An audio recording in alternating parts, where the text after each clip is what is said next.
और ये मध्य पूर्व में ईरान की उस बड़ी तैयारी के बारे में ही क्विक अपडेट और खबर, जहां 24 घंटे में ही ईरान में बड़ी सैन्य तैनाती को लेकर यह खबर है कि मध्य पूर्व में अमेरिका की हवाई मौजूदगी भी बढ़ रही है और मध्य पूर्व के अलग अलग बेस में हथियारों की तैनाती भी हो रही है। हालांकि अमेरिका की ये फुल स्केल तैयारी अब तनाव के मद्देनजर ही एक और बड़ी खबर यह कि यूरोप में भी अमेरिकी तैनाती। एक और बड़ी खबर, ये 6 एवॉक्स विमान यूरोप के बेस में तैनात बताए जा रहे हैं। यानी अब हो रही इस फुल स्केल तैयारी के बीच ये खबर, जहां मध्य पूर्व के नजदीक के बेसिस पर तैनाती संभव है, उड़ने वाले रडार और कमांड सेंटर है एवॉक्स।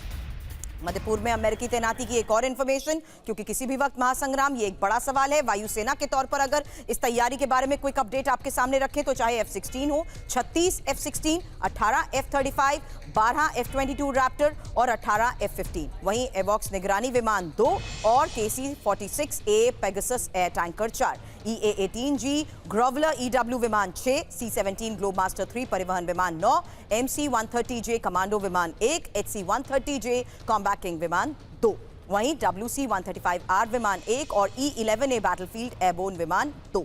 ये इस तैयारी के बीच में नौसेना की बात करना भी जरूरी है, क्योंकि Gibraltar straight USS Gerald R Ford, वहीं अरब सागर में USS अब्राहम लिंकन, अर्ल बक क्लास डिस्ट्रॉयर, फारस की खाड़ी में अर्ले बक क्लास डिस्ट्रॉयर, भूमध्य सागर में अल्बर्ग क्लास डिस्ट्रॉयर, परमाणु संचालित पनडुब्बी USS जॉर्जिया। अब संजय सोई सर, ये पूरी इंफॉर्मेशन के तहत हो रही हर स्तर पर तैयारी की डिटेल थी, लेकिन हम इस बात को रूल आउट नहीं कर सकते ना सर कि इसी टाइम को बाय करते हुए अमेरिका की घेरेबंदी ईरान ने भी की है। अमेरिका के खिलाफ मुकाबले में जहां उसका साथ रूस और चीन दे रहे हैं, उस स्तर पर अमेरिका सीधे न सिर्फ इजरायल को टारगेट कर सकता है, बल्कि अमेरिकी बेस को भी ईरान कर सकता है आसानी से टारगेट। सर नहीं, बिल्कुल देखिए, ऐसा है कि ईरान के पास जो बैलिस्टिक मिसाइल है, हाइपरसोनिक बैलिस्टिक मिसाइल है, भारी बड़ी संख्या में ड्रोन से, जैसे मनीष जी बता रहे थे कि कहीं पर भी हमला करेगा तो बड़ी भारी संख्या में करेगा।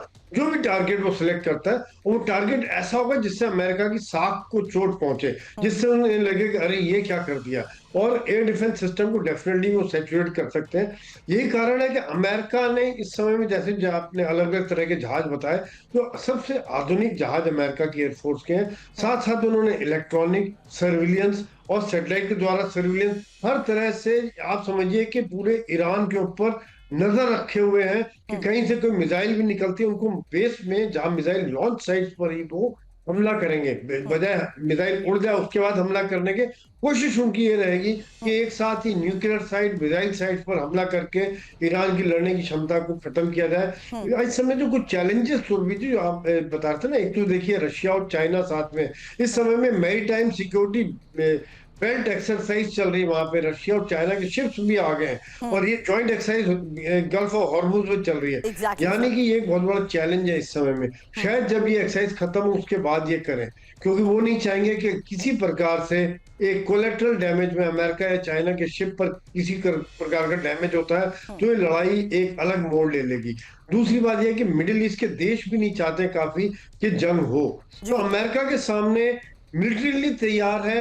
यही कारण है, जैसे आप बता रही थी थोड़ी देर पहले, कि पॉलिटिकल डिस्कशन चल रहा है, आपस में सोच विचार चल रहा है कि इसको किस प्रकार से क्या है। प्रेशर पूरा है। मेरे हिसाब से ट्रम्प ने तो मन बना लिया कि हमला जरूर करना है। आपने जो कहा ट्रम्प ने मन बना लिया है, हमला जरूर करना है। संकेत क्या क्या है वो बता दिए, लेकिन ये अगर हमले होते हैं, आदेश मिलता है, तो क्या टारगेट किया जा सकता है, वही डिटेल आगे आपके सामने। उससे पहले एक और अपडेट, ईरान की घेरेबंदी में अमेरिका ने कैसे तैयारी तेज कर दी है। जंगी जहाजों के साथ लड़ाकू विमानों का जमावड़ा। ईरान के खिलाफ ट्रंप के सामने कई विकल्प हैं, अंतिम विकल्प पर जल्द मुहर डोनाल्ड ट्रंप लगाएंगे।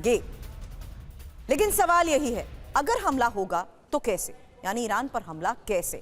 क्योंकि ये इंफॉर्मेशन समझिए, जहां कुछ घंटों में तेहरान में सत्ता परिवर्तन, पॉलिटिकल और मिलिट्री लीडर्स का खात्मा, एयर स्ट्राइक में न्यूक्लियर ठिकाने तबाह, बैलिस्टिक मिसाइल सेंटर्स की बर्बादी, सभी रणनीतिक ठिकानों पर बमबारी, सभी विकल्पों पर इजरायल से भी बात। इस बीच एक और बड़ी खबर, तेहरान ट्रंप की शर्तें मानने को तैयार नहीं और परमाणु समझौते पर वार्ता अटकी हुई है। हालांकि डिप्लोमेसी को आगे बढ़ाना मुश्किल हो चुका है। व्हाइट हाउस ने इजरायल को बड़ा संकेत दिया है, कभी भी ईरान के खिलाफ सैन्य विकल्प पर फैसला।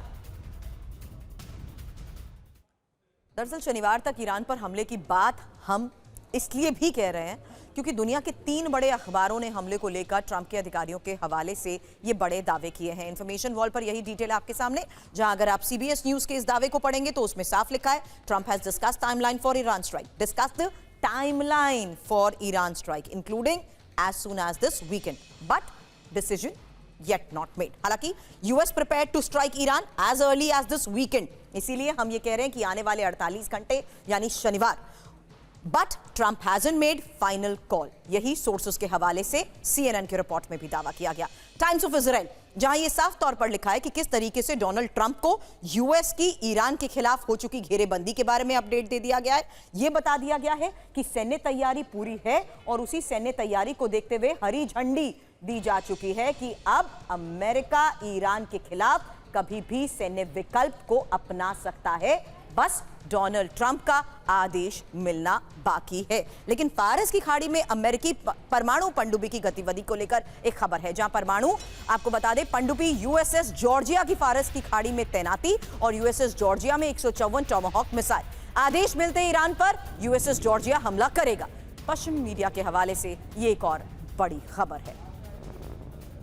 हालांकि मध्य पूर्व में ही ट्रंप की ये किलर पनडुब्बी है, जहां यूएसएस जॉर्जिया के बारे में भी जान लीजिए। ओहायो क्लास और परमाणु संचालित गाइडेड मिसाइल टाइप पनडुब्बी है ये। आपको बता दें, इसकी लंबाई है लगभग 170 मीटर और चालक दल 150 से ज्यादा, मारक क्षमता 154 टॉमाहॉक क्रूज मिसाइल ले जाने में सक्षम है और दुश्मन पर लंबी दूरी से सटीक हमले कर सकती है। वहीं खुफिया निगरानी भी कर सकती है और कमांडो ब्रिगेड की सीक्रेट तैनाती, परमाणु डेटरेंस। इसके अलावा यूएसएस जॉर्जिया के अटैक के बारे में भी इंफॉर्मेशन, क्योंकि 2025 में ऑपरेशन मिडनाइट हैमर में शामिल इस्फहान न्यूक्लियर फैसिलिटी पर मिसाइल दागी गई। उससे पहले 2024 जब हिजबुल्ला के ठिकानों पर भी हमला हुआ। बड़ी बात यही है कि यूएसएस जॉर्जिया की मौजूदगी ही ईरान पर दबाव बना सकती है।